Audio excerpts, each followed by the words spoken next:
Hello, hello. Welcome to the Sandwich Generation. I am the Cash Madam, and this podcast is about people who are in the sandwich generation. My definition of the sandwich generation: you have the responsibility of taking care of the generation coming before you, which are your parents, and the generation coming after you, which are your kids. And you are the nice little peanut butter in between those two generations. So today I wanted to talk about what you need to do if you come into a large sum of money. A lot of people think, what is a large sum of money? It's not a lot.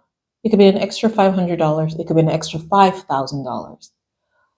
I had a client come in who had gotten a great job. He graduated from grad school and he got an engineering job and didn't really know what to do with his money because most of his coworkers just bought really nice cars and started flossing and feeling like I worked so hard, so I need to have fun with my money right now. And I have lots of other people who have similar situations. Their side gig suddenly starts making a lot of money. They win the lottery, they come into an inheritance, or they negotiate or move companies and start making a lot more money than they used to make before. And they run into a similar situation of not quite being sure what to do with the money once they get it. So here is my tip: go hire a tax attorney and a financial advisor. Many people feel that that is too expensive, that there's no need. Oh, it's only $5,000. I don't want to give you a lot of horror stories, but we know of these people who came into an extra $20,000 of income. And because they didn't have a solid plan, they ended up paying way more taxes than they needed to because they did not have a plan in place. So the first thing you need to do, you make any amount of money, $500, $5,000, you need to pay maybe $200 to $500 to hire a financial planner.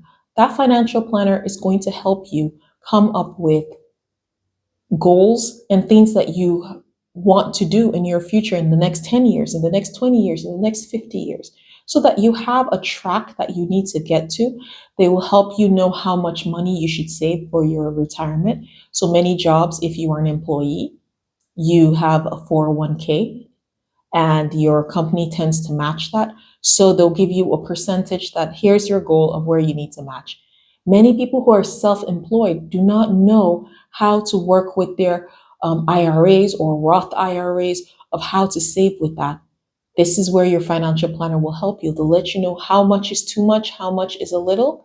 They'll let you know things like trusts, estates that you can put your money and assets into so that you reduce your tax bill. They let you know little loopholes.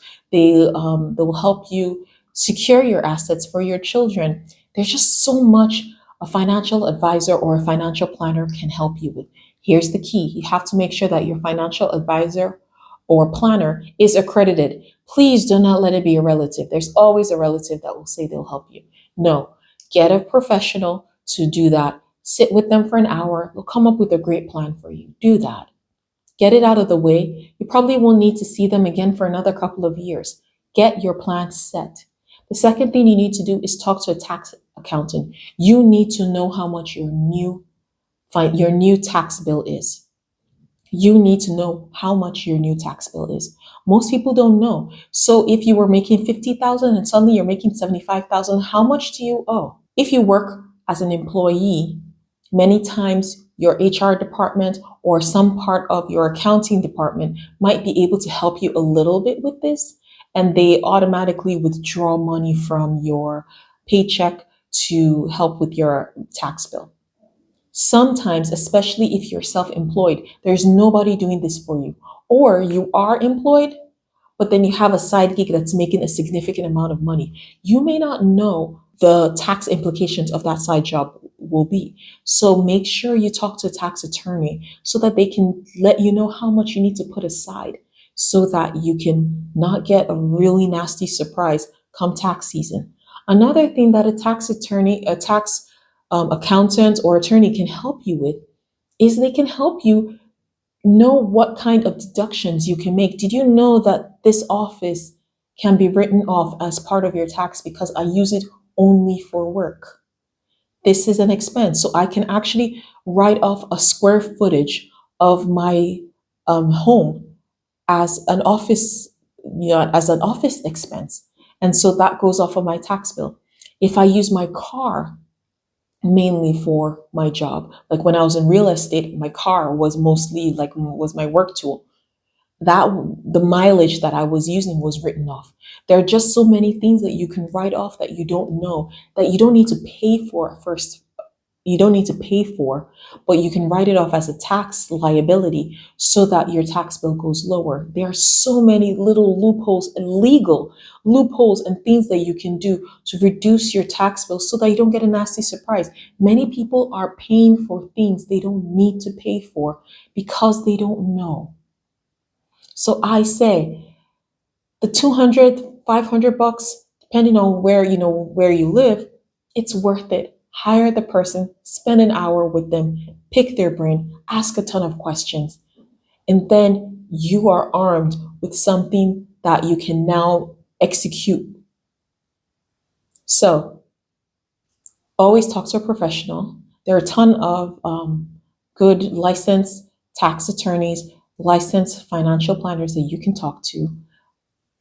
In closing, this is the Cash Madame. I want you to be wealthy. I want you to live well. I want to make sure that you make the very best out of your money. So, whenever you start making any significant amount of money, make sure you talk to these professionals. And join me next time where I'll be talking about more financial money matters for Sandwich Generation. Have a good day.